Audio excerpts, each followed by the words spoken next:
Today we look at two very unfortunate stories, and they both involve the church. The first story is about a school board trustee and how he publicly encouraged the killing of Christians. And the second story is even more terrible than that one. It involves a 20-year teaching veteran who shared pornographic material to a 9-year-old boy.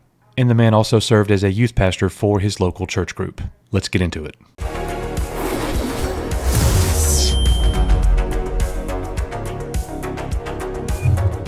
Thank you very much for coming here to Coach's Archives. Going to continue to give you all of the truth and all of the details with no spin. If you appreciate that, you are in the right place. Videos are being heavily suppressed by YouTube, but we are not going to whine and complain about that. It is what it is. I'll continue to put videos here, and hopefully this problem will resolve itself over time, but your prayers are appreciated. So we see the first story here. The school trustee must resign after suggesting steamrolling Christians to death. And just to clear up any confusion, a school trustee is a school board member, an elected official that serves on the board that leads the school system and the children. It says Terry Westerby's post paint a picture of an elected school trustee with a pattern of hate speech and anti-Christian bigotry. LifeSite News reports that recently a shocking assault on Christians and their beliefs was perpetrated by an elected Chilliwack School District No. 33 trustee, Terry Westerby, a biological female who identifies as transgender. It's an ominous sign when school board trustees, who have a great deal of direct influence over the learning environment of impressionable school children, explicitly demonstrate contempt for and hurl abuse at Christians, many of whom are the very students under their influence. Westerby is the director of an LGBT propaganda arm called the Chilliwack Pride Society,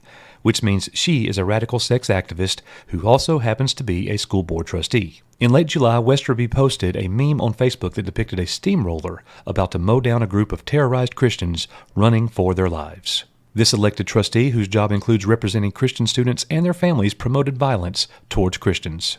The trustee evidently thought the image of crushing Christian people to death and eradicating their values was funny. Over time, while facing growing public backlash, the trustee herself posted a non-apology statement on August 5th in which she attempted to justify why she shared the anti-Christian meme. She, too, assured her readers that she would not promote violence or hatred against anyone for any reason, ever. But her statement made no apology for posting the meme in the first place, nor did she admit that it is constituted bigotry against Christian moral teaching and, by extension, Christians who adhere to those beliefs. The trustee also has a history of promoting memes just like the one we saw. One meme that she posted before the steamroller depicted a Catholic priest being prayed out of existence. The message?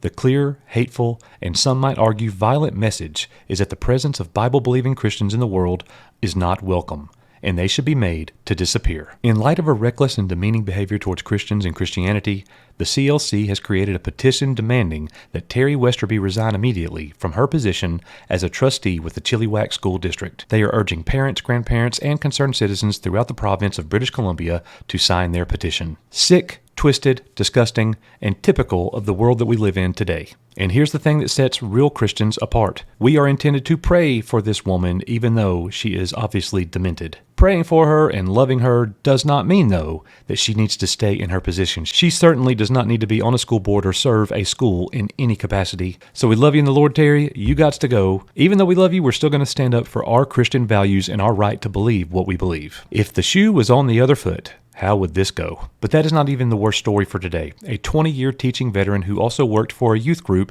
at a local church, he has been caught sending pornographic images to a 9-year-old student, and he faces a slew of charges now. Teacher and child volunteer accused of sending pornographic photo to a 9-year-old boy. This is coming to us from our friends over at Blaze Media. A Kentucky high school teacher has been arrested after he was accused of sending pornographic images to a 9-year-old boy and requesting a nude photo of the child in return. Kevin Lentz, 49, has spent nearly 2 decades teaching English at Henry Clay High School in Lexington, Kentucky, joining the faculty there in 2005. He also volunteered at a youth program at Faith Lutheran Church in Lexington. However, on Tuesday, Lentz was arrested and charged with nearly 24 crimes in connection with some disturbing allegations.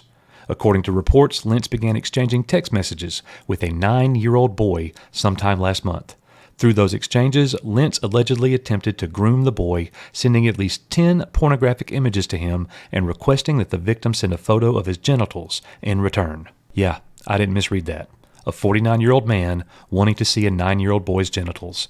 That is despicably, unbelievably evil to the core. Lentz also asked the victim to delete their text exchanges so his parents wouldn't know, police claimed. Lentz has been charged with 7 counts of use of a minor under 16 in a sex performance, 10 counts of distribution of obscene matters to minors, and 6 counts of tampering with physical evidence.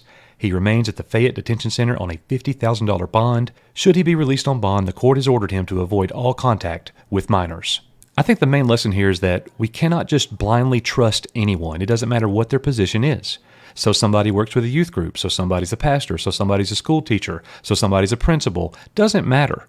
You have to watch everybody. Everyone in public must be watched, must be held accountable, because we're all capable of doing terrible things. And the people who are doing terrible things around children, like both of these people in the stories today, they should be removed immediately, never allowed back into a school again, ever. As a matter of fact, I could even justify going a step further and say put restraining orders on both of these people around children. As for the first story, it doesn't matter that you are only attacking Christians.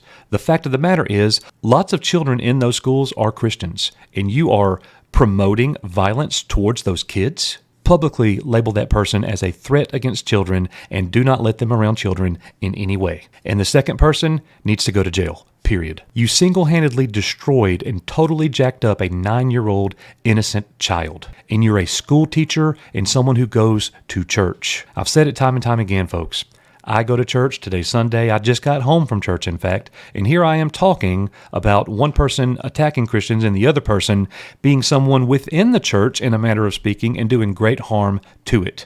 We got to get these people out, and we got to tell people and teach people what the church is actually about, not what these fools are doing. Let me know in the comments what you think about both of these unfortunate stories. I really appreciate you being here at Coach's Archives. If you enjoy truth and honesty with no spin, you are in the right place. I pray that the good Lord rains down blessings on you and your family and draws you nearer to Him. All that in Jesus' name. See you on the next one.